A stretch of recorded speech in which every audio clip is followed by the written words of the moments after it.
Hello internet, welcome to the channel. My name's Frankie, and in today's video we are coming back to our mini Halloween zoo, our spooky zoo called Phantom Creek, and we are building 2 habitats. Now, when I started out doing this, it was only intended to be 1 habitat for this video, but I decided to go a bit further and push the boat out a little bit. What I'm doing right now is I am building for the African fruit bat, the Egyptian fruit bat, and that's because it's a Halloween zoo. We need to have bats. It would be very strange if we did not. And what I am planning to do for them is to create a barn. I think a nice wooden rustic looking barn that has been abandoned will look perfect with the rest of the zoo that we've designed thus far. And how I'm starting the construction of this barn is by using various bits of East Asia themed unpainted timber, various lengths to create a kind of frame. I'm starting with just a singular piece that I can then copy and paste down the length of the building and join together with other pieces of timber as well. You can see I'm just creating a couple side support structures with little brackets in the corners and then creating a pitched roof at the top with a supporting strut in the middle as well. I can then copy and paste it along the length of the building and join them together with some more East Asia unpainted timber pieces just to make sure that they are actually joined together, because otherwise these big pieces of wood that we have constructed would just fall over and it'd be like a dominoes effect and the whole building would just fall apart. So I'm starting as if though we are creating a real building in real life. We are creating the foundation first, making sure that we have something to build on top of. And what will we be using to build on top? Well, all we're going to do is use some wooden planks. And to be more specific, they are the East Asia water wheel planks.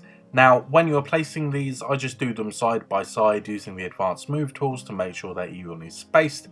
But every now and then you want to turn one round, invert it a little bit, otherwise the pattern of the wood, the way that the wood grains run up and down the plank, is going to look too repeated. It will look very obvious you're using the exact same building piece. So if you flip them around, make sure they're facing different ways, then you will add a little bit of variation and make it look a little bit more random and therefore a lot more believable. And once I had sorted myself out a small collection of these wooden planks, all grouped together, I can just highlight all of them and then copy and paste them around the rest of the building, making sure to cover as much of it as possible. When we get into the gables up the very top of the building, all we're going to do is pull up some of those planks, extending them into the wooden beams at the top. For the doors to this barn, I wanted to go for the classic American style sliding doors that you get on the front of these massive barns that are used for driving cattle and stuff. So what we're going to do is we're going to place a bit of timber above the PVC doors that we have in place at the moment, and that will act as the kind of strut that the doors can then slide up and down, because these doors normally slide aside rather than being pulled open. And to create the actual doors themselves, we're just going to use a few different bits of timber to create a rectangle, fill that with planks, and then using some white planks we will create a cross that goes from one corner to the other on the front of the door. This is a really classic look for these American style barns, and I'm kind of happy with how it turned out. I could have used some painted wood across this whole barn just to make it look a bit more finished, I guess, but I really wanted to lean into this rustic effect, which is why I've gone for mainly unpainted timber. When it came time to deal with the roof, I did test out a few different roof pieces that we have in game, but I just decided that none of them worked quite the way I wanted them to. So instead I just used some more plank pieces. This time it's the Planet Zoo planks, the classic one, and I'm just going to slowly ladder that up the roof joists and stuff up the gable to the very top, and then I can copy and paste it down the building, making sure they all line up quite nicely. And some of the roof struts do actually kind of clip through the planks a little bit, and I don't mind that too much because I plan on using some moss decals and stuff on the roof, hopefully masking that a little bit later. And with the addition of a wind dial on top of the barn was actually complete, and it was time to move on to what I didn't fully expect to be an entirely new enclosure, but ended up being just that. Now, this area is actually going to end up being for the foxes. I initially test out using more of the Twilight brick kind of pieces for the wall, but instead I opted to create my own custom wall, the kind of thing that we get in a barnyard pack. So I'm a little bit jealous of the fact that we don't have that on console yet, but we do have these small faux rocks that are excellent for doing this kind of thing yourself. So all I'm doing is creating a cobbly kind of flinty looking wall, the kind of wall that looks like it's just been boulders that have been stacked together to create it. It's a classic farm kind of look, in my opinion at least. I'm just going to use various size rocks and stuff, clump them all together to create this wall, and then I can really easily copy and paste it around the perimeter of what I want to be this new habitat. And just like I did with some of the previous habitats, I'm going to use a staff building. In this case it's going to be the large quarantine that is in the theme of the Twilight Pack, and then I'm going to take out the large quarantine building from within it and delete a couple wall pieces down below, so that we will allow our animals to kind of slink in and out and use that as an actual shelter for them in their habitat. Now this cobbly kind of wall that I've created does go round the barn as well, which poses a bit of a problem. We don't want our red foxes being able to run into the barn and potentially eat the bats. I don't know if that's something that could happen, but I don't want to chance it.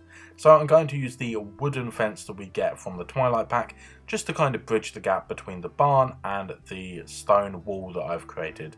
And then once I'm happy that there's a nice secure perimeter for these animals to live within, I'm just going to run a null barrier around this habitat to make sure that it does actually register as a habitat. And once that wonderful null barrier is in place, we can also add a habitat gate, and I'm going to go for the wooden gate, the classic door looking entrance for these habitats, and I can line that up with the door of the building. Where we deleted the structure from within it earlier, there's the perfect sized door hole to just put our habitat gate right over the top, and it works so wonderfully. You wouldn't even notice that something had been changed really, so it is kind of perfect. Then we can move on to adding some enrichment items for this habitat. Just like most of the habitats in this zoo, our keepers aren't going to be able to access the main part of the habitat, so we're going to place our food, feeding trays and enrichment items within the shelter, because as long as they can access that, the animals will be fed and they can technically clean the whole habitat without accessing it. And then it's a matter of just spacing about the plain enrichment items and moving on to the best part of any build, which is of course adding the plant life. This is going to be super duper overgrown. We're going to have plenty of trees and shrubs, and the ground coverage is going to be really thick. There's not much to do after this, to be honest. I cover this area in plants, and then I also fill the barn with some plants as well, making sure not to lean into the flowers too much when we go inside the barn, because I want it to look really scrubby in there. I do kind of prioritize the foxglove plant in this habitat because, I mean, it's got fox in the name, so I had to. We also use one of the topiary bushes. There's a bush that is carved to look like a fox. First time I've ever used one of these, I think. I just put that in the entrance to the barn. I just think it looks kind of nice there. And then it's just a matter of adding loads of plants to the outside perimeter of this habitat and adding our signs and stuff. You know, the general thing to complete a decent looking habitat. I'm going to stop talking now, and I'm not going to return, so I hope you've enjoyed this video. If you have, please give it a thumbs up and consider subscribing to the channel to see more videos like this appearing in your subscription feed. I really appreciate all the support we've been getting recently, and we're getting ever so close to the goal of 1,000 subscribers by the end of the year. Thank you so much for watching, and enjoy the rest of the video. Until next time, I'll see you later.